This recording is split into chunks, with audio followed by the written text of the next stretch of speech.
हमेशा से अहम भूमिका निभाई है। वहां की टीम ने विशेष कैंप लगाया, स्टार्स पेन से टीके का बॉक्स पहुंचाया और वहां के देव समाज से जुड़े महत्वपूर्ण व्यक्तियों को विश्वास में लिया। जन भागीदारी और जन संवाद की ऐसी रणनीति शिमला के डोडराकार, कांगड़ा के छोटा बड़ा, भंगाल, किन्नौर, लाहौल स्पीति और पांगी भरमौर जैसे हर दुर्गम क्षेत्र में भी काम आई। साथियों, मुझे खुशी है कि लाहौल स्पीति जैसा दुर्गम जिला हिमाचल में भी 100% पहली डोज देने में अग्रणी रहा है। ये वो क्षेत्र हैं जो अटल टनल बनने से पहले महीनों महीनों तक देश के बाकी हिस्सों से कटा रहते थे। आस्था, शिक्षा और विज्ञान मिलकर कैसे जीवन बदल सकते हैं, ये हिमाचल ने बार बार कर दिखाया है। हिमाचल वासियों ने किसी भी अफवाह को, किसी भी अपप्रचार को टिकने नहीं दिया। हिमाचल इस बात का प्रमाण है कि देश का ग्रामीण समाज किस प्रकार दुनिया के सबसे बड़े और सबसे तेज टीकाकरण अभियान को सशक्त कर रहा है। साथियों, तेज टीकाकरण का लाभ हिमाचल के टूरिज्म उद्योग को भी होगा, जो बड़ी संख्या में युवाओं के रोजगार का माध्यम है। लेकिन ध्यान रहे, मास्क और 2 गज की दूरी का मंत्र हमने टीके के बावजूद भूलना नहीं है। हम तो हिमाचल के लोग हैं, हमें मालूम है स्नोफॉल बंद हो जाता है, उसके बावजूद भी हम जब चलने के लिए निकलते हैं तो बराबर संभल संभल करके पैर रखते हैं। हमें पता है ना, स्नोफॉल बंद होने के बाद भी संभल करके चलते हैं। बारिश के बाद भी आपने देखा होगा, बारिश बंद हो गई होगी, छाता बंद कर दिया, लेकिन पैर संभल के रखते हैं। वैसे ही इस कोरोना महामारी के बाद जो बातों को संभालना है वो संभालना ही है। कोरोना काल में हिमाचल प्रदेश बहुत से युवाओं के लिए work from home, work from anywhere इसका पसंदीदा डेस्टिनेशन बन गया। बेहतर सुविधाओं, शहरों में बेहतर इंटरनेट कनेक्टिविटी का हिमाचल को बहुत लाभ मिल रहा है। भाई और बहनों, कनेक्टिविटी से जीवन और आजीविका पर कितना सकारात्मक असर पड़ता है, ये इस कोरोना काल में भी हिमाचल प्रदेश ने अनुभव किया है। कनेक्टिविटी चाहे रोड की हो, रेल की हो, हवाई कनेक्टिविटी हो या फिर इंटरनेट कनेक्टिविटी, आज देश की ये सबसे बड़ी प्राथमिकताएं हैं।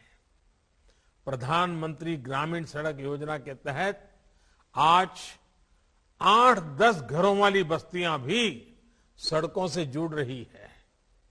हिमाचल के नेशनल हाईवे चौड़े हो रहे हैं।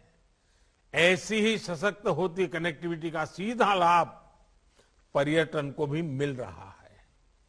फल सब्जी का उत्पादन करने वाले किसान बागवानों को भी स्वाभाविक रूप से मिल रहा है। गांव गांव इंटरनेट पहुंचने से हिमाचल की युवा प्रतिभाएं वहां की संस्कृति को, पर्यटन की नई संभावनाओं को देश विदेश तक पहुंचा पा रहे हैं।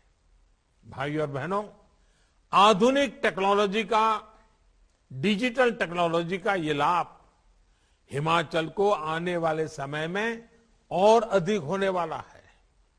विशेषकर शिक्षा और स्वास्थ्य के क्षेत्र में बहुत बड़े बदलाव होने जा रहे हैं। इससे दूर सुदूर के स्कूलों और स्वास्थ्य केंद्रों में भी बड़े अस्पतालों से, बड़े स्कूलों से डॉक्टर और टीचर्स वर्चुअली जुड़ सकते हैं। अभी हाल में देश ने एक और फैसला लिया है, जिसे मैं विशेष तौर पर हिमाचल के लोगों को बताना चाहता हूं। ये है ड्रोन टेक्नोलॉजी से जुड़े नियमों में हुआ बदलाव। अब इसके नियम बहुत आसान बना दिए गए हैं। इससे हिमाचल में हेल्थ से लेकर कृषि जैसे अनेक सेक्टर में नई संभावनाएं बनने वाली है। ड्रोन अब दवाइयों की होम डिलीवरी में भी काम आ सकता है, बाग बगीचों में भी काम आ सकता है और इसका इस्तेमाल जमीन के सर्वे में तो किया ही जा रहा है। मैं समझता हूं ड्रोन टेक्नोलॉजी का सही इस्तेमाल हमारे पहाड़ी इलाकों के लोगों का पूरा जीवन बदल सकता है। जंगलों की सुरक्षा और संरक्षण के लिए भी हिमाचल में ड्रोन टेक्नोलॉजी का बहुत इस्तेमाल हो सकता है। केंद्र सरकार की निरंतर ये कोशिश है कि आधुनिक टेक्नोलॉजी का ज्यादा से ज्यादा उपयोग सरकारी सेवाओं में भी हो। भाइयों और बहनों, हिमाचल आज तेज विकास के पथ पर अग्रसर है, लेकिन प्राकृतिक आपदाएं भी आज हिमाचल के लिए बड़ी चुनौती बन रही है। बीते दिनों अनेक दुर्भाग्यपूर्ण घटनाओं में हमें अनेक साथियों को खोना पड़ा है। इसके लिए हमें वैज्ञानिक समाधानों की तरफ तेजी से आगे बढ़ना होगा। लैंडस्लाइड को लेकर अर्ली वार्निंग सिस्टम से जुड़ी रिसर्च को प्रोत्साहित करना होगा।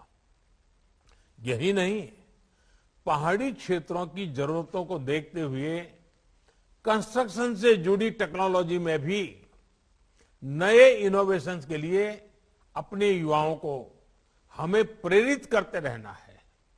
साथियों, गांव और कम्युनिटी को जोड़ने के कितने सार्थक परिणाम मिल सकते हैं, इसका बड़ा उदाहरण जल जीवन मिशन है। आज हिमाचल के उन क्षेत्रों में भी नल से जल आ रहा है जहां कभी ये असंभव माना जाता था।